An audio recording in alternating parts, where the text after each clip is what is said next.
Alrighty guys, another David Cage title that is brought to you by the same crew that brought you Detroit Become Human, which actually came out a half a decade after that game released on the PlayStation. I have heard tremendously positive things about this game. Let's hope the reviews of this game are accurate.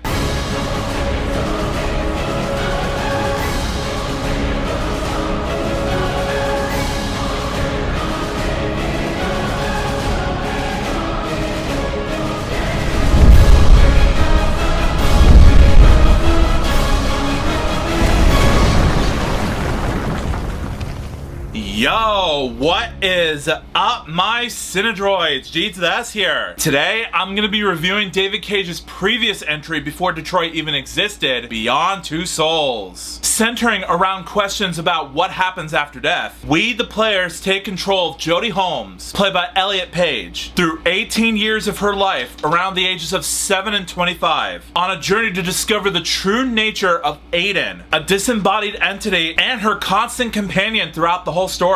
Now, first off, for a PS4 remaster, the graphics and in-game cinematography still look a bit dated since this game came out on the PS3 first, but that does not ever mean that it looks terrible. Sure, the landscapes and the character models look a bit rough, but the mocap animation, as well as the performances from the entire cast, coached by the same guy that directed Detroit Become Human after this, David Cage, was superb. Plus, I didn't even know that the voice of Gil from Finding Nemo, as well as Norman Osborn / Green Goblin from the Sam Raimi Spider-Man movies is in this game. Willem Dafoe as Nathan Dawkins. I swear I did not look this guy up on IMDb or Google or anything. When I first played this game, as soon as I saw his face and heard his voice, I instantly said to myself, no way! Willem Dafoe, how'd you get here? That was surprising, I'm not gonna lie. But he did fantastic in this game. In terms of the game's character development, I love this sort of father-daughter bonding chemistry between both Jodie and Nathan Dawkins in this game. There are moments where, like for example, in one scene where Nathan drops Jodie off at some girl's birthday party to drop off a birthday present for her, there's a moment where Nathan tells Jodie, like all father figures should say to their daughters, don't worry, you get to meet new friends there. Just go on out there and have fun. Trust me, it's gonna be great. He embodied this sort of dad persona to the character. There's also another moment in this game where Nathan tells her, as a teenager, that she's not allowed to be like all the other teenagers who drink and party all night, because that would lead to some more trouble for her. And his overprotective characteristic in this game felt so realistic that, coincidentally enough, since he is the voice of Gil, it does remind me of Marlin from Finding Nemo a little bit. But in terms of the game's execution, what makes it so refreshing is that they didn't rip off any elements from Finding Nemo anywhere in this game. It was played around in a way where when you choose to make Jodie go to that very place that Nathan warned her not to go, sure enough, it does not work out for her and she realizes firsthand that he is right. But still, since this is a choose your own path type of game, you can do it one or two ways. But still, overall, Willem Dafoe crushed it in this game. And speaking of which, the gameplay controls can get a little wonky at times, especially when I get to play as Jodie's supernatural entity, Aiden. Like for example, the camera movements and when I get to utilize Aiden's powers. It was a bit hard to handle at times. Even at times when I get to use Aiden's powers to fend off the SWAT team and the CIA when it comes to the game's action sequences, which can be a bit stressful sometimes. But still, this game managed to keep it as exciting and bombastic as possible for me to stay engaged with Jodie and what she's struggling with. So on that note, kudos to both Quantic Dream and David Cage for making the action moments have energy to it. That could have gone horribly wrong real fast, but they did manage to put some effort into it. Cannot wait to see what Heavy Rain has in store for me soon. So stay tuned for my review of that once I add that to my schedule. Also, in terms of the game's story and plotline, it's pretty messed up if you think about it. And in the mix of the game's dramatic and emotional tone, it adds to the messed up nature of the character Jodie. She has been born with this gift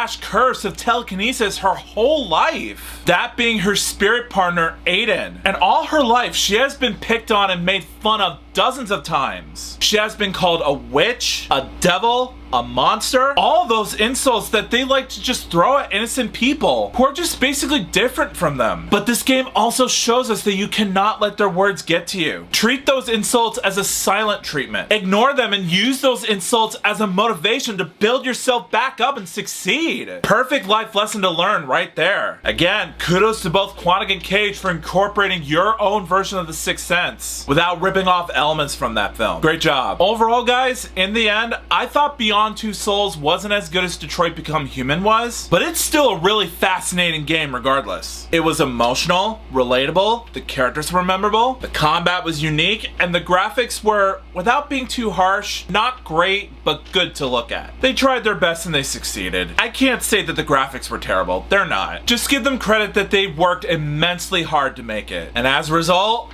I rate Beyond Two Souls a critical acclaim rating. Again, me personally, I thought Detroit Become Human was a bit better, but I still highly recommend this game if you haven't done so already. Again, see if it's available on streaming somewhere, or look for it at your local retail store and buy it at full price. It's worth it. So Beyond Two Souls, have you played it? If you have, let me know in the comments what you thought about it. Do you agree with me? Do you disagree with me? Answers down below, please. Also, if you like this video and you want to see some more, make sure that like button shines in your face. That'll totally help me out a ton. Also, share it with your family and friends and favorite it. That's a very good way to show support for this review. Also, if you're new to my channel, make sure to subscribe and ring that bell right next to you so you can be notified of future videos that I have in store for you. Also, if you want a shout out in a future video, just follow me on my Instagram page and I will choose one of my Cinedroids to be displayed as a shout out. The link's in the description below. Also, you guys don't have to do this if you don't want to. I understand. But if there's a rare chance that you are interested in doing so, there's a little join button down below the video, just right next to the subscribe button. Or if you guys are watching it on an Apple device, be it iPhone, iPad, or whatever it is that you're using, there will be a link in the description so that way it can make it easier for you. But either way, if you click on the link or the button below, not only will you join my YouTube membership program, but you'll also have access to loyalty badges, custom-made emojis that I created for myself, week early access to future reviews, and a special shout out from yours truly. So if you guys want to be mentioned in a video, just click on the link or the button below and become a member. It doesn't cost you much. It only costs about $2.99 a month to join. So make sure you click on the link or the button and become an OG Cinedroid in no time. Also, I set up a Patreon page for you guys to check out as well. There will also be a link in the description so that way you can visit my page and gain access to up to 4 membership tiers. On my page, I post nerdy fan polls, book audio reviews, and I'm planning to do movie/TV show episode commentaries, both audio and visual, on my page as well, uncut and full length. So if that's your cup of tea, if you guys are interested, go to the link below, become a patron, and let's get to know each other a bit more. Also, if you want to subscribe to my gaming channel, there's either a link in the description or at the icon card at the top right corner of your screen. Go over there, subscribe, and let's just have fun together. Also, if you want to subscribe to my regular GS Productions channel, there will be a link in the description so that way you can check that out as well. Show it some love. It really helps out a lot. But until then, I'll see you next time.